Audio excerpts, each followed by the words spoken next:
Green Bliss at 19359 Livernois. I'm with my fantastic friend and advisor, Dr. Sabrina Jackson. This is our second Sizzle and Sip Women's Summit. And tonight we're talking about bringing your A game. Everyone has their own version of success, measures of success, and Dr. Sabrina will be touching on that. So I hope everyone enjoys themselves and enjoy.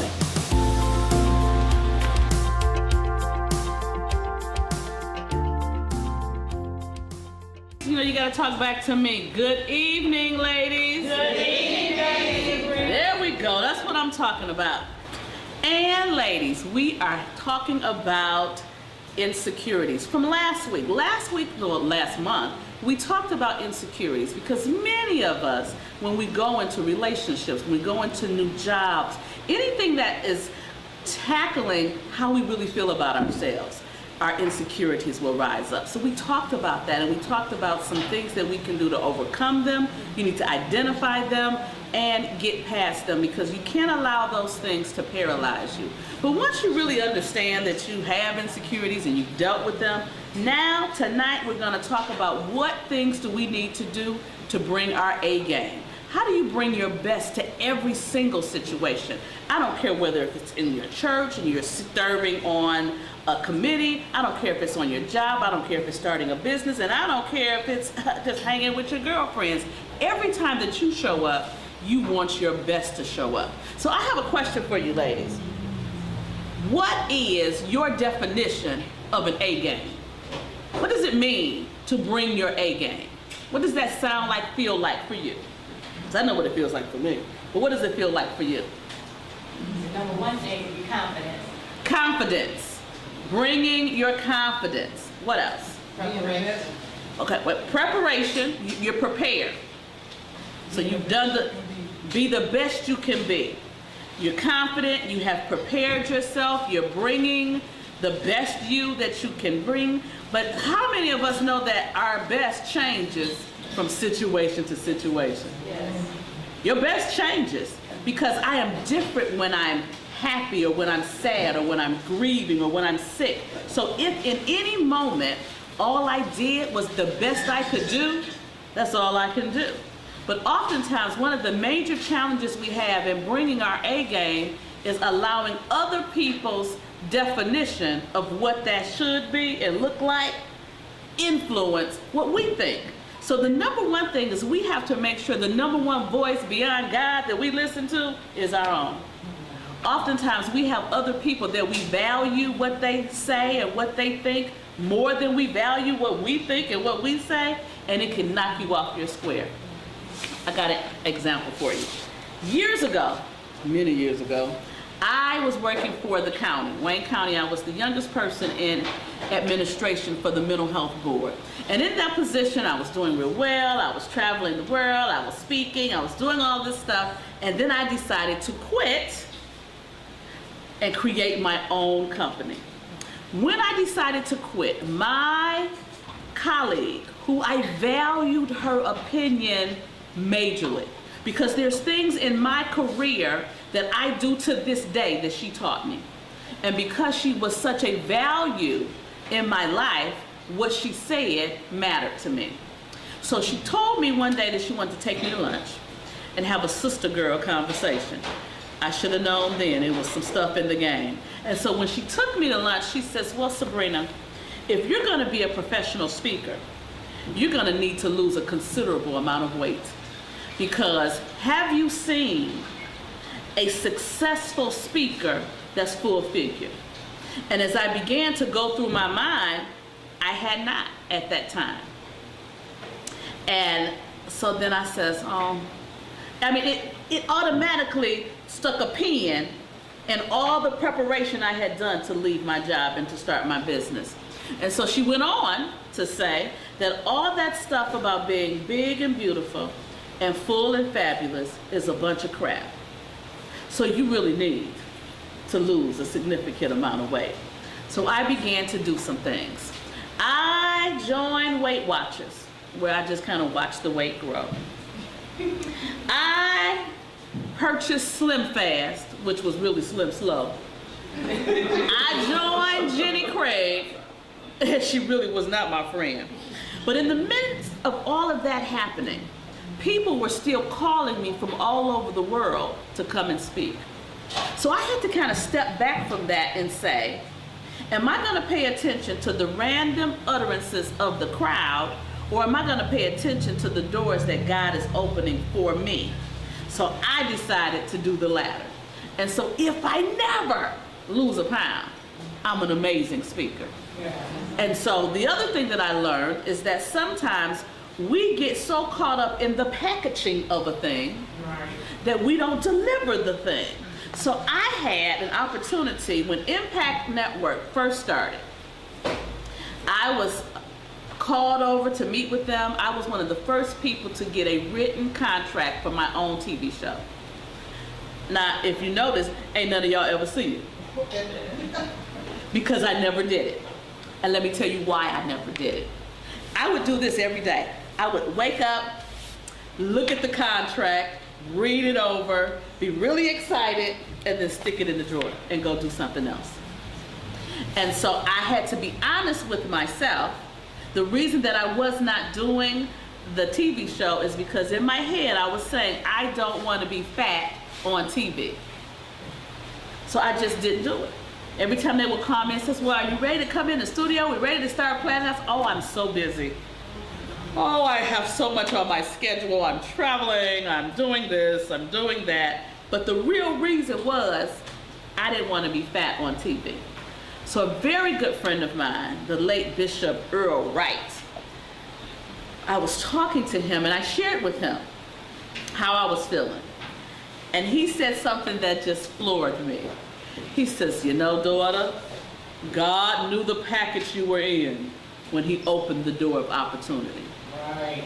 So he says, somebody is sitting at home waiting for their breakthrough, but they got to see you in that package. So many times we get in our head, we too this, we not enough this. I'm too dark, I'm too light, I'm too short, I'm too this, because we're looking and comparing ourselves to others. But don't you know that to go into uncharted territory means that you're creating something that's never been done? Right. So you have to be open to the possibilities of doing something that's never been done. Because every single person that we see had a first day. There was a day we didn't know who Oprah was. There was a day we didn't know who John Maxwell was. There was a day we didn't know who Dan Gilbert was. Oh, but we know today because they took their first day. So one of the things about bringing your A game is to push yourself to take the first day. Is to take the leap or the jump to do what you know is uniquely crafted in you to do. Now, some of us don't even know what that is yet because we're busy doing what we hear other people think we should do. Or we're doing... Sorry, it's not there, saliva. No, that's okay. We're doing the things that we went to school for. And you went to school because your mama said that's what you should do, and you're doing it, but that's not what you really want to do. So one of the things about bringing your A game is to be very crystal clear and intentional on who you are in the world, on who you are supposed to be, on what issues you're supposed to impact, what your gifts and your talents are. Oftentimes we're doing things because we can do them, but that don't mean that's what we're supposed to do. And you have to know the difference. You have to know what it is about you that makes you uniquely different. Because it's that unique difference that the marketplace is yearning for, is looking for you. It's looking for the things that you bring. It's looking for the fact that you are dark, dark, dark. I remember I was at a thing that was called the Millionaire Mind Intensive. It was this huge conference. And I was so angry when I went, because I knew that all it was a major sales pitch. And I don't like for people to fluff and stuff me. If you're gonna teach me something, teach me. Don't give me this much and then expect me to pay you 3 times as much to get the rest. I don't like that. I don't like that model of business. I personally don't. But at that workshop, they told us to partner with someone. And I partnered with a white gentleman. And he said to me, because I gave him my postcard, at that time I had a postcard that was about that big, and it had my picture on it. If anybody knows me, every single thing that I do has my picture on it. And he says, I recommend off the rip that you take your picture off, because there's some people that may get turned off by your picture. And I said, well, let me tell you why I don't take my picture off. Because when people meet me, there is something about me that people remember. So I don't want them to get it twisted that is anybody else. I want them to know that it's me. So I never have a problem with someone saying they may not want someone as dark as me, someone as chunky as me, because if they don't want me, I don't want you to hire me under false pretenses. I don't want you to think you're getting something that you're not. I am who's showing up when you hire me. So yes, my picture is on every single thing, and it has never been a deterrent. I have never not stopped getting business because people see my picture. In fact, when they see my picture, they say things like, I remembered your smile. I remembered your hair. There's something about me that they remember. So I use what God gave me. And I used to be all intimidated by the fact that I'm a chunky girl. Well, now I say, men can't handle all this chocolate. I'll put you in a diabetic coma. What? Yes. So when it comes to bringing your A game, you have to know what it is that makes you uniquely you. You have to know what it is about how you're wired, why you show up in the world as you do. I am very clear on who I am as a person. I don't waver on it. I know my personality. I know the things about my personality that I like. I know the things about my personality that need a little work. I know me. So I think all of us need to spend time getting to know ourselves better. And so one of the things that I do, I've created a model called Essential Colors. Essential Colors is a personality assessment tool designed to help you understand how you're wired, but then more importantly, it's so funny to sit there. I bring them. Of course I brought them. If I'm going to talk about them, I brought them. But it's designed to help you understand how you're wired, but then how to deal with people who are wired differently. Because one of the elements of bringing your A game is knowing how to deal with other people. Because the number one problem people have is other people. Am I telling the truth? Because sometimes you think that people were designed, that they just woke up to get up under your skin. That their reason for living is to make you irritated. But really what I've learned is not.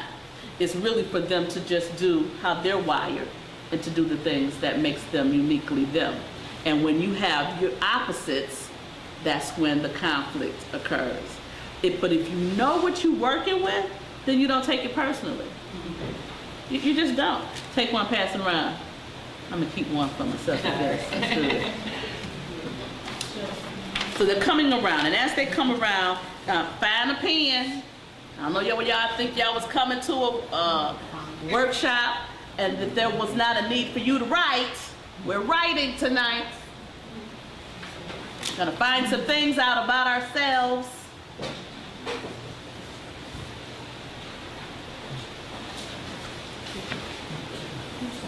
So as you're looking at it, there's only 4 basic types of people. 4, only 4. And I use color to talk about the 4 different types.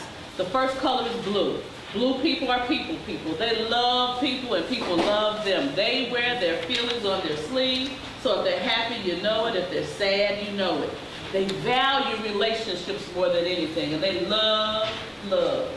They love candy, cards, and flowers. Oh my. So that's they're the type of people that can watch the same episode of Good Times when the daddy died and cry. We know James really not dead, but they cry. Then there are gold people. Gold people are organized, structured, dependable people. They're the type of people that love rules. They love rules so much they want to make them. Then after they make them, they want to enforce them. They're the type of people that everything has a place and is in its place. So how many people remember the movie Misery? Because remember, she knew he got out his room because he knocked her, it even hit the floor. But he set it back, turned a little off. She knew it. Because goals know where everything is. Then there's green. Green personalities are intellectual people. They are the persons that things have to logically make sense to them. They're inventive. They come up with great ideas to handle problems. They see the big picture, but then they're not emotional and they don't like when people are emotional. So sometimes they come across like they don't like people. But they also are the type of people, because they're really smart, that they will tell you off, but it'll sound real pretty because they like big words.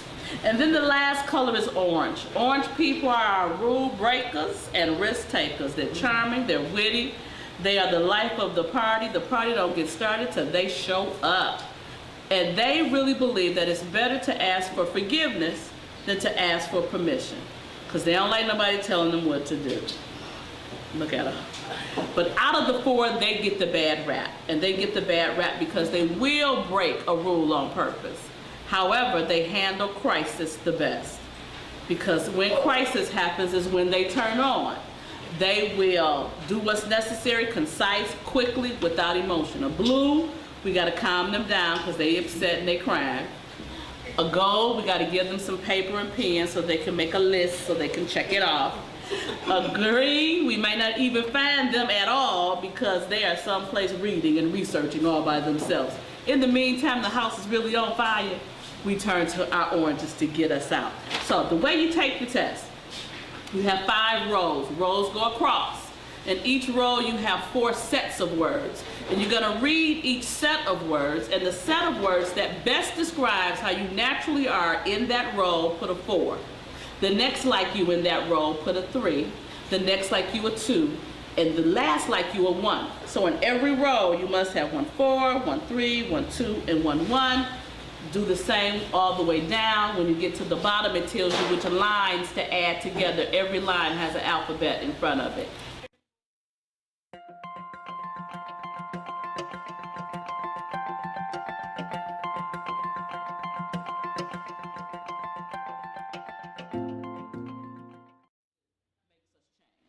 My father was a very, very organized, controlling gold personality, gold green, very serious when I was growing up.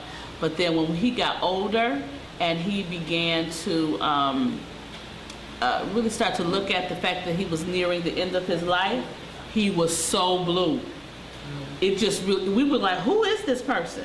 Because he was so different. But that life circumstance caused that color to come out of him. And the other thing is important to know that we all have all 4 colors in us, and different things will cause a particular color to rise up in us. So changing is something I think, and I say that's good.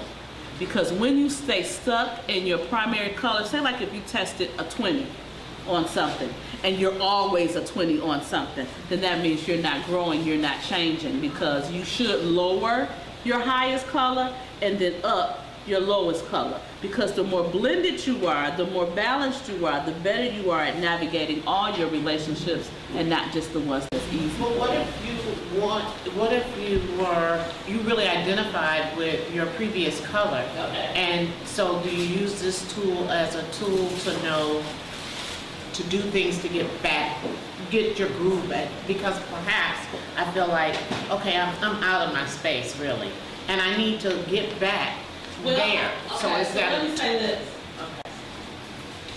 I don't believe that you're out of your space.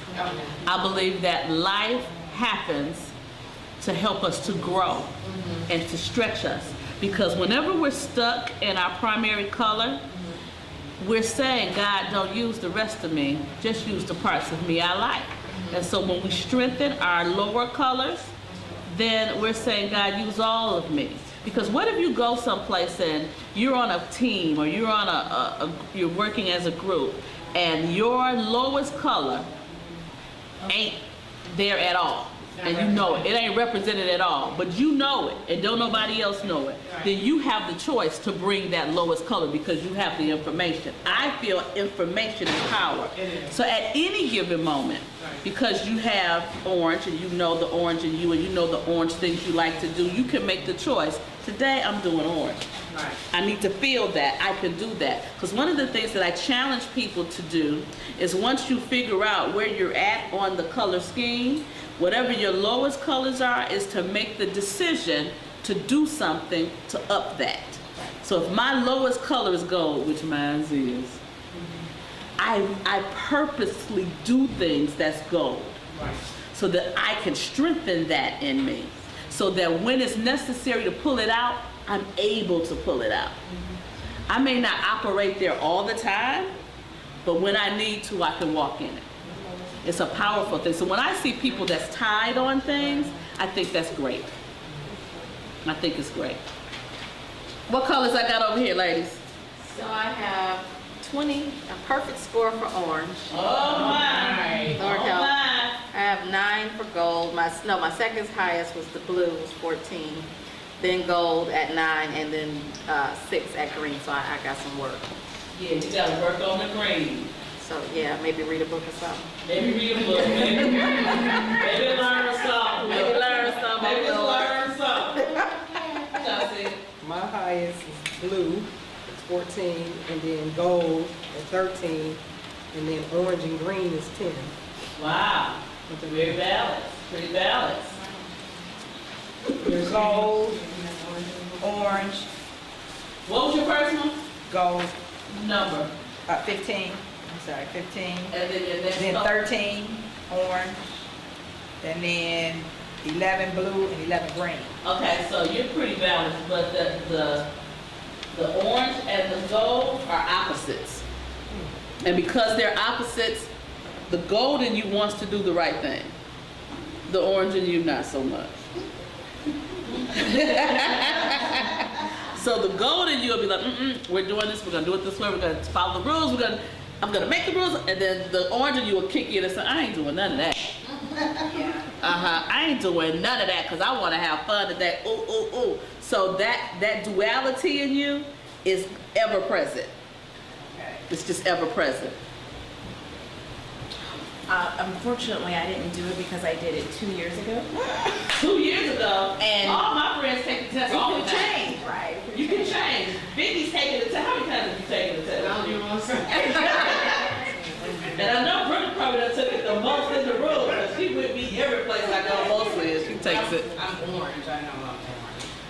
But you probably have changed. So you just take the test.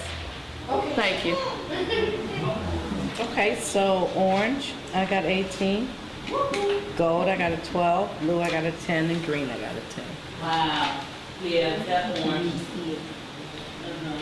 Yeah, I can see that. Angie? I took the test last year. I didn't do it this, I was serving. I'll take it again though. Okay, take it down. Gold 18. My next highest is green at 15. So you're pretty serious. Yeah. Uh-huh. Blue is She said, 8. Yeah, that's right. No, that's right. It is what it is. Yeah, that's a serious combination. The gold-green combination are serious people. Because they're gonna get the work done, and then they won't be left alone. Like, because greens love their space. They like their time alone. Sometimes people be like, oh, you're just too much, just stop talking to me. But the gold in you believes that people would do so much better off if they just did what you told them to do. Look at it. Sure. Sure. Because my way is the way. Jackie? I have changed. 16 gold, 14 blue, green 11, and orange 8. Yeah, I've changed. And I noticed it. You noticed it? I noticed it. What were you lead first to do? Orange and blue, But how old were you? 17. Yeah. See, this is the thing. It's important to know this also. Developmentally, teenagers test orange. Because you really are orange. You was an orange at 15, you gonna be an orange at 70. You a real orange. Lord help. But developmentally, a lot of teenagers, when I go into high schools, when I go in to work with teenagers, they test orange. Because where they are developmentally, they are testing limits. They're trying to discover who they are. They're not fully developed yet. And so they'll test out orange. Then once they get like 22, 23, they'll test back into whatever their original color was. Because I can walk into a daycare and sit and watch the kids and tell you what colors they are. They ain't gotta take a test. If I'm watching them play, if they're at play, I can tell you which color is which. The blue child is gonna be busy talking to everybody. Talking. The gold child is gonna clean up the area first. Like, oh, the blocks don't go over here, the books don't go over here. They're gonna do that first. It's gonna drive them crazy if it's not neat and in order. The green child is not gonna be talking to nobody. They're gonna be in the corner either reading a book, doing a video game by themselves, or something alone. And then the orange child is gonna be throwing bricks at folks and pulling people's hair and stuff like that. Yeah.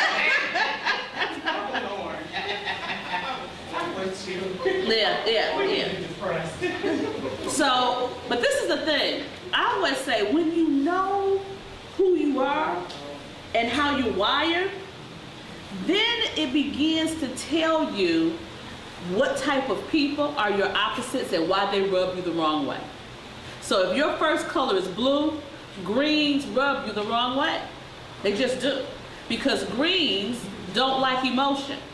They don't like when you start to be like, oh, that's so sweet. They be like, you really do it take all of that? And then you don't have to take it personally. They're not, a green is not hating on you because you emotional. They just don't do emotion. So when you understand that it's not about you, it's more about them, you stop taking it personally. And so one of the things that can help us with bringing our A game is to stop taking things personally. Because it ain't about you. A lot of times we think stuff about us and it's not. We think somebody's thinking something and they not. Women, don't we say things like, I know she don't like me. How do you know she don't like you? And what do we say? How do we know she don't like us? Did she ever say she didn't like us? No. We say stuff like, I just know. Yeah. And how you just know? Because of the way she looked at me. You know. But let me say this. This is what's so interesting. A lot of times when we are feeling like people don't like us, it have more to do with what's in us than what's in them. Yes. Because when we like us, we don't give a flying hoot. Michelle, Who don't like us? but isn't that fundamentally different from knowing they don't like you and caring whether or not they like you? Well, What I'm again, hearing is a lot of doubt your own intuition. And I think the biggest tool that we have in our A game is our intuition. Absolutely. So if I intuit that somebody doesn't like me, I don't think it's a matter of whether that's a right or wrong intuition, but I think the key is, do I care whether or not they like me? Well, let me I think give you that's an what the example. emphasis But is. let me give you Because an I'm never gonna doubt my instincts. but let me give you an example, because I have had this happen to me before. I have thought that somebody was hating on me because I thought that. But when I was really honest with myself, it was some insecurities that I was still dealing with that I was portraying on someone else. Now I have to be honest. So hold on, let me finish. But let me finish. Let me finish. So in the situation, I remember I moved to California to work with True Colors. And when I went to move to work with True Colors, I found out that the CEO was asking other consultants around the country about me.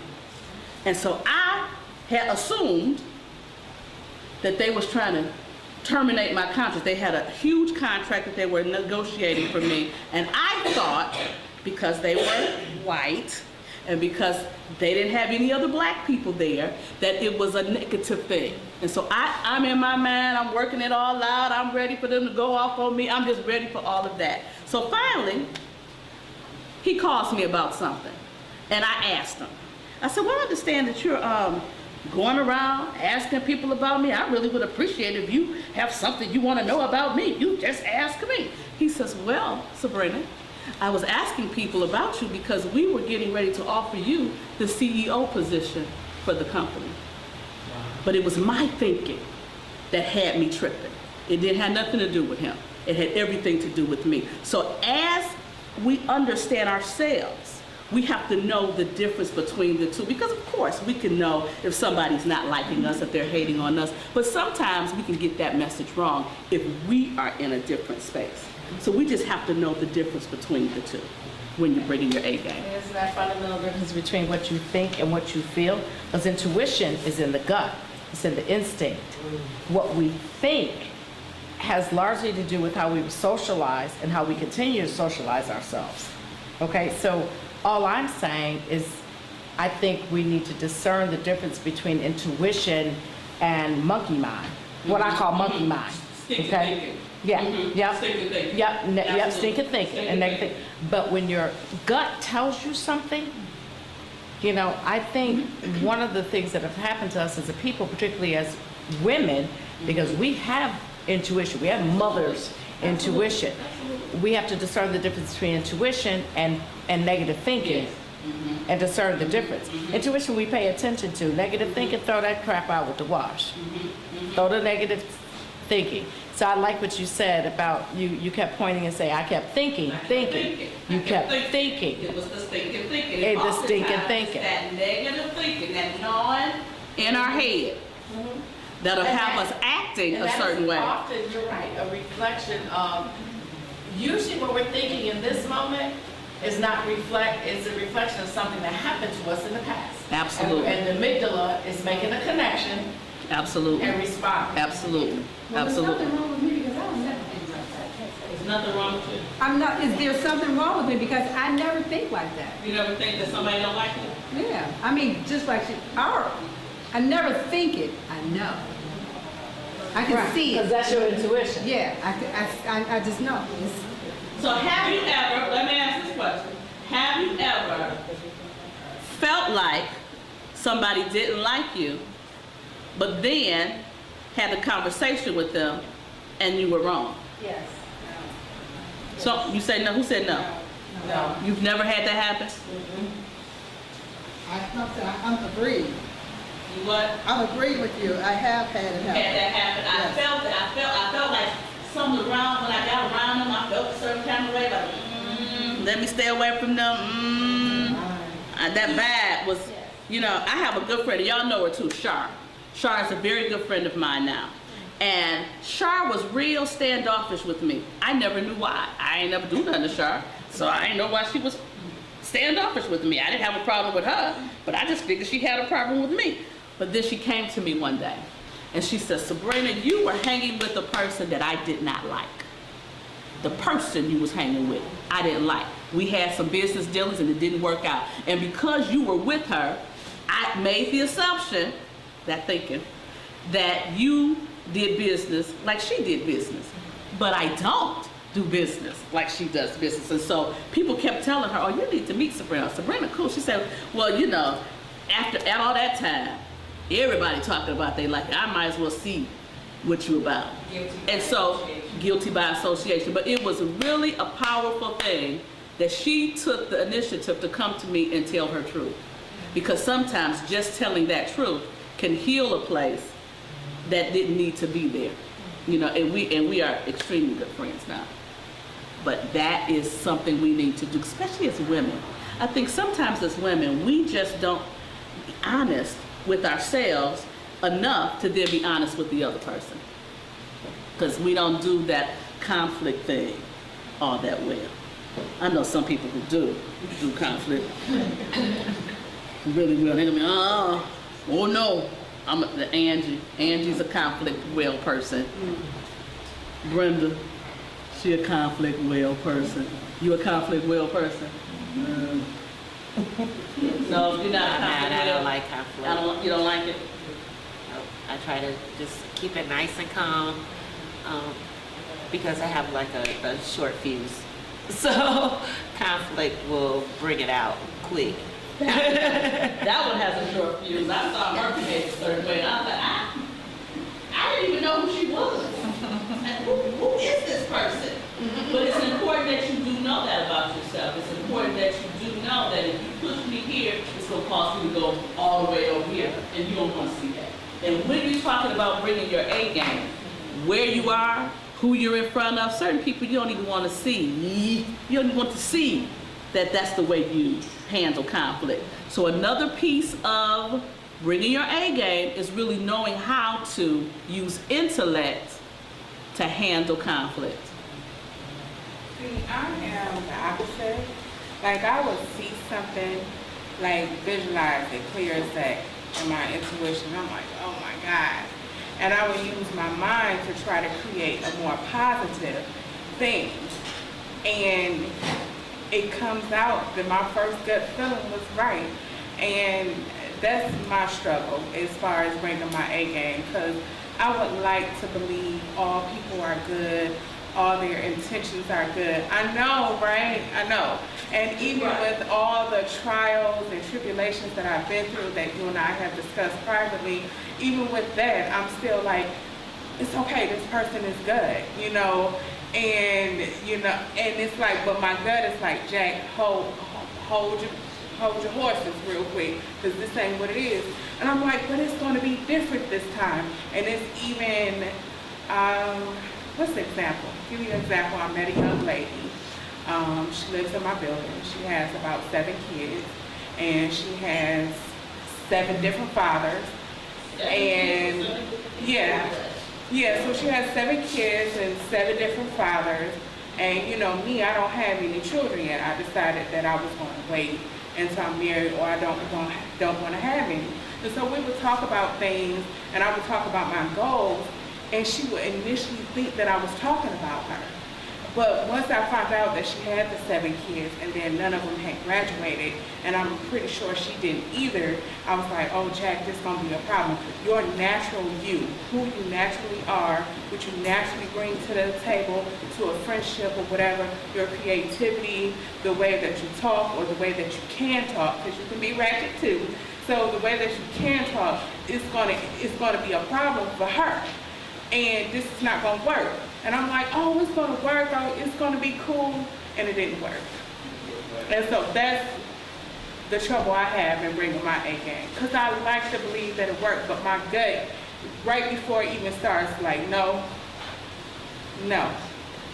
Well, it's one thing, okay. It's one thing to know that I shouldn't go on that side of the street, because if I go on that side of the street, I'm gonna get bit. So Just danger. yeah, it's danger, Will Robinson.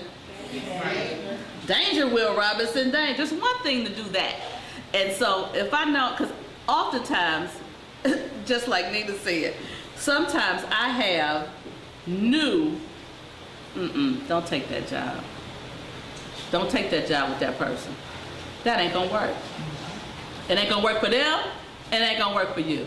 But because of who referred them, because of who, you know, I'm close to, and I'm trying to appease other people, I go against what that gut said to me, and then we wind up in a holy hot mess. Because my initial feeling was, don't take that contract. Don't do that job. Just the whole conversation about setting up the contract wasn't working for me. Nina. But then, okay, I'm a believer that the universe, God, Allah, whatever you call your higher power, doesn't bring anything to you except for your best and highest good. So even if it doesn't work, Is there yet not still a lesson? Exactly. And so I think for me, I'm careful about saying it didn't work. What I tend to say to myself is it didn't work the way I wanted it to, but the universe wouldn't have brought this on my path if there wasn't something for me to learn. So the other thing, I think for me, my learning in that situation was again to trust my first. There you go. Yep, to trust the first. So my thing was the next time I feel like, oh, this ain't working, pay attention. Right. Pay attention. Don't walk down that road. So when we talk about bringing our A game, we got to know who we are. We got to know what our purpose is. We got to know what our passion is. Now, how many people think that your purpose and your passion are the same thing? Not necessarily. So which do you chase first? Your passion or your purpose? I think it should probably be your purpose, but it usually end up being your passion. For your passion, you don't even know that you're doing it because just like, entrepreneurs, if it's something that you love, it's not work. You're just doing what you love to do. Yeah. I think it's funny because I had a conversation just yesterday with someone about me knowing what my passion is and then what I think is something that I'm purposed to do. So this colleague of mine, he said to me, he says, you know what's interesting, Sabrina? When you talk about your passion, it sounds light, whimsical, funny. But when you talk about your purpose, your whole demeanor changes. You're very a matter of fact. Your voice changes. You sit up straighter. Everything about purpose is different than passion. Now, I love my passion. I love speaking. I love what I do. I love all of that. I'm good at it. But my purpose, I feel in my gut that it has been put in my hands for me to do it. Even if I don't necessarily like it, it's my purpose to birth it. It's because your passion is so comfortable. Oh, absolutely. The passion is comfortable. Absolutely. The purpose ain't comfortable. The purpose is stretching me in places that I didn't even know needed stretching. It's making me to look at myself differently. It's causing me to ask myself different questions about where I go, how I move, how I navigate my relationships, who I let in my space is totally different because I feel different what's in my hand for purpose than I do about passion. Because what in my hand is for purpose feels like a responsibility. And I have an accountability piece to that, which I don't feel the same or think the same about a passion. With me, it's my purpose first. What you said? With me, it's always been my purpose first. Is your purpose first? It's always my purpose because I guess it was just in me growing up. And I really believe it's what my parents instilled in me. It's like you always have to have a purpose. Everybody has a purpose in life, period. But with my purpose, I have to succeed in my purpose before I can even, let me put you this way, once I succeed in my purpose, then I know my passion can flow in with it. And it's going, and everything's gonna come together. So with me, it's always my purpose first. So how do you know exactly what your purpose is? I feel, this is just my own personal little agenda, because I think everybody discovers theirs differently. Because I believe that you discover it, then once you discover it, you begin to develop it, and once you develop it, then you deliver it. So I did not know what my purpose was until I walked up it and just kind of I walked up on it. And then I was like, oh, really? Because when it first happened, I was like, I'm not gonna do that. And I turned my mind and went on about something else. And it kept coming back. I think your purpose is like it chases you. That's the Holy Ghost. It's like you can't sleep. You can't, it's like you go, I'm not gonna do it. Then you go to a meeting and then everything that you need to make that happen is given to you. And you go, well, I didn't come here for that. I came here for this over here. It's almost like it's stalking you. Yeah. And you think about the characteristics of a stalker. A stalker is where you go before you get there, because they've studied your trends. They studied your behaviors. Then they're there hanging out while you're there. And then a stalker may linger around after you leave to see the responses of people, Right. because they are just so concerned about you. I think your purpose is just like that. Your purpose will just show up in spaces. I believe that, I also believe that you could be so passionate about whatever it is you're doing or wanting to do and not recognize that you are already walking in your purpose. Yeah. I believe that Yes. if you sit down and you evaluate Yes. what's going on in your life, where you are, what your strengths are, I believe that, because it happened to me, you could be walking in your purpose and not even realize that this is what you were Designed to do. And it's just me. I tend to think that oftentimes they intersect and they're one and the same. We look at the passion of Christ. He was so passionate about his purpose, he was willing to die for it. Yes. He was so Yes. passionate about his Wow. purpose. He's willing, and they call it the passion of the Christ. They don't call it the purpose, but the passion. So you do develop a passion for the purpose. Right. You know, and it's interesting because I kind of felt like my passion and my purpose were just so different.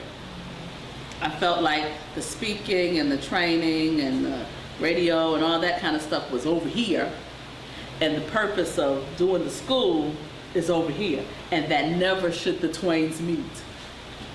I promise you, I thought that, because I kept saying, who can be a president of a college and do a raunchy talk show at night? You.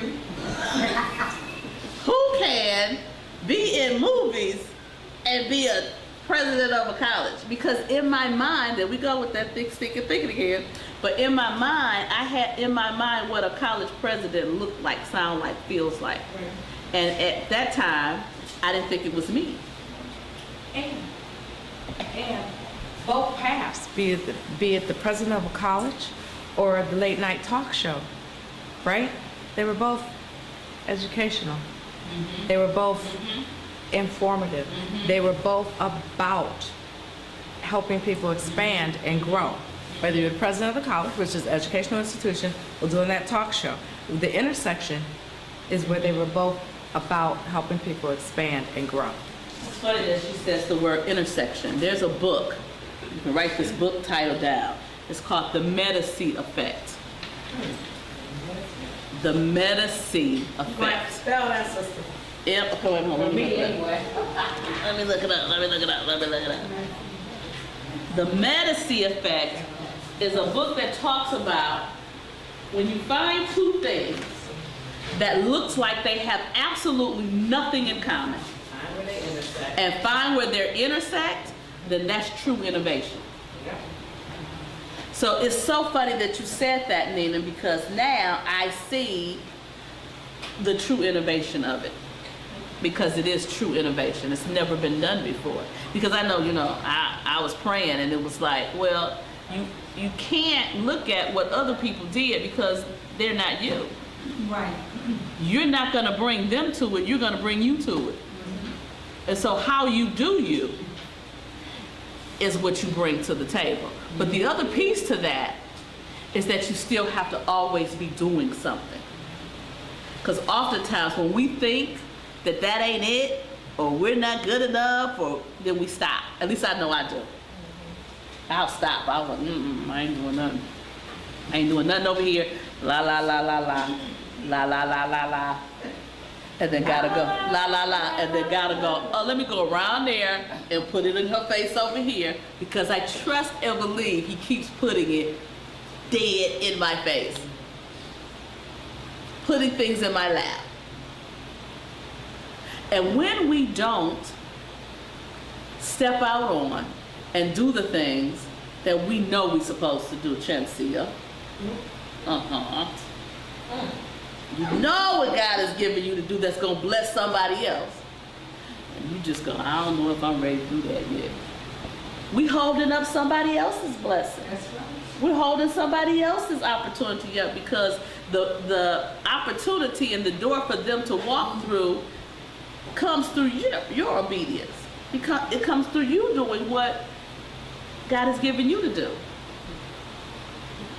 So we have to push ourselves beyond our fears, beyond our flaws, beyond our frustrations, beyond our feelings. Because some days we wake up and we don't feel like it. We don't want to do it. If somebody say boo to us, we go, but in bringing your A game, you have to know how to push past that because there's really only two emotions, only two, love and fear. Love, anything that's positive leads back to love. Any negativity leads back to fear. So at its core, negativity is fear-based. So when you're feeling that negativity, check yourself for fear. Check yourself for where there's spaces of fear. And when you find those spaces of fear, Scripture tells us that love casts out all fear. Put some love on it. Put some love on it. Be gentle and kind with yourself. One of the things about this is so important. One of the things about bringing your A game, it doesn't mean that you have to be a bully. It doesn't mean that you have to beat up on people. It don't mean that you gotta stuff things down somebody else's throat. It don't mean that you have to be so hard. Because there's something about being gentle and kind first with yourself that helps to open up the space for gentleness and kindness to come to you. So look for spaces of joy. Joy is different than happiness. Joy is a spirit. That's why it says the joy of the Lord is my strength. I can be grieving and still have joy. That means it won't look like grief does for somebody that don't have joy. I remember when my mother passed, I was out someplace and somebody walked up to me and went, "How you doing?" And I went, "Oh, I'm good." And then they walked over to me and grabbed my hand. "Baby, how you really doing? Do you want me to roll around in the floor? What are you expecting? I'm doing good." But I think sometimes people have expectations on how you should behave in a certain situation. When you are navigating what's best for you in the way that's what's best for you, you can't make it about what other people want. So know thyself.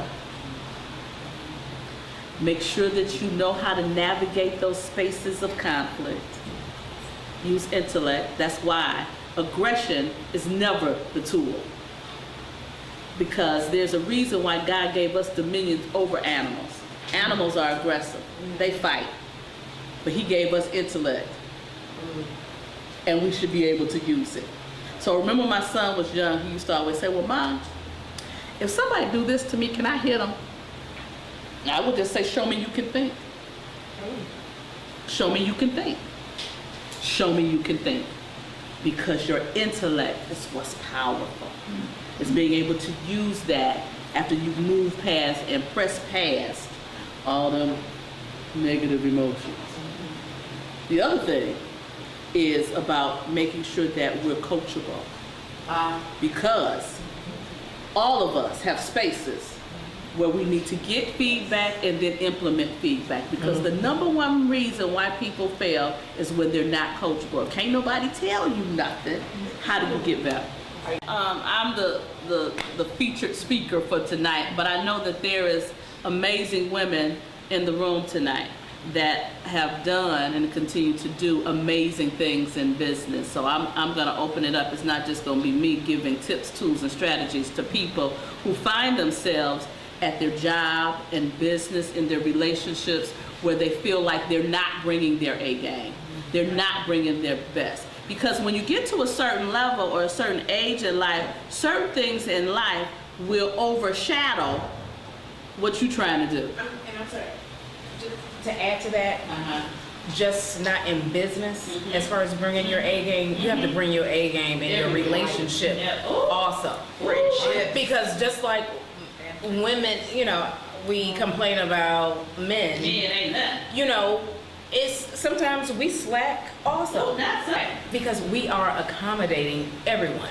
Our friends, family members, our children, customers. One of the major tips that I would give any woman is that you have to take time for yourself. You have to make sure that you're doing things that you like, that just makes you happy. That, because you can get busy doing your business, you get busy with your husband, you get busy with your children, and you're doing all these things, and then you look up and your life done passed you by, and the things that you have that you wanted to do, you've never done. So I do little things that leads to big things. So one of the things that I did this past weekend, because I got an award last week, so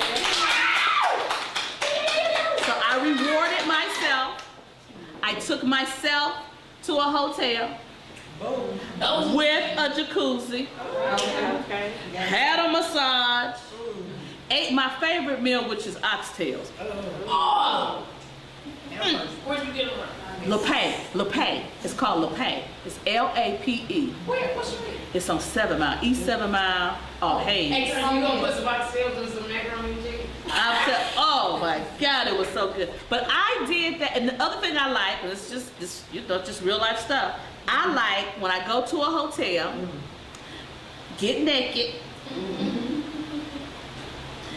get my food ready, and then order a movie, a movie that's still in the theaters. And I sit in the middle of the bed eating my food naked and just having me a ball. That to me is a great moment. I love it. And then the other thing that I do, because I love laughter. Laughter is medicine for the soul. So I have certain comedians that I like, and I go on my phone and I put their name in Pandora, and then all day I can listen to comedy by that person, and people like that. So I will be by myself cracking up because certain people just do it for me. Just the entertainer just does it for me. I can hear the same joke over and over again. So it's things that we can do to just be good to ourselves. And when you're doing those little things, it helps to create the space so that you get unstuck. It looks like it won't, because you're not focusing necessarily on, well, I need to figure out how to do this for my business. Sometimes when you walk away, do something nice for yourself, you'll be in the jacuzzi and the idea will come. I want to touch back on one thing that Bliss said about you giving pointers to people who are looking to open up their own businesses. When you said, when she said bringing your A game, and a lot of people said friendships and my thing is, you have to have yourself together first. If your A game is not within you first, then it'll never work. Because when you say, oh, I'm going to do this, I'm going to open this. Then next thing you know, 5 minutes later, I want to open this. The next day, oh, I'm going to do this now. So when you focus on one thing, write it down. Because if it's going to work on paper. What do you say about that folks that have, we all have, that'd be a great idea, that'd be a great, what do you, suggest? Well, I say this. When we talk about doing something well, you got to give it some time and attention. The first thing, if it's a vision of yours, you need to write that vision down. You need to dream with your eyes wide open. And when I say write the vision to where you can see it. You think about what it sounds like, what it feels like. Have all your senses involved in what that vision looks like, because that's going to help to bring it to pass. And then once you start working on the vision, it may be some things that you have to do to be in preparation to making that vision come to pass. I remember Vicki was working on a project. She had to take some classes. You may have to take a class. And the class may not be one day. It may be 12 weeks. And I know people that say, well, I I ain't doing 12 weeks. Well, if you're not doing 12 weeks, you're not serious about making what you want to, that you say you want to happen. I just saw a good girlfriend of ours, many of you all know her, Gail Perry Mason. Gail Perry Mason has just opened up a retail spot. But before Gail opened up the retail spot, she went to the retail boot camp, which was 12 weeks of her time. Gail is one of the busiest persons I know. But she took the time and made the commitment to take the class. I don't care who we are. There's some learning that we can do.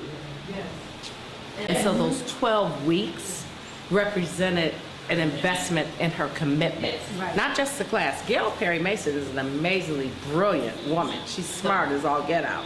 She probably could have figured it out without the class. But what the class represented, in my opinion, was her commitment to do whatever it takes. Because time is a man-made construct. So 12 weeks is nothing in the eyes of the universe.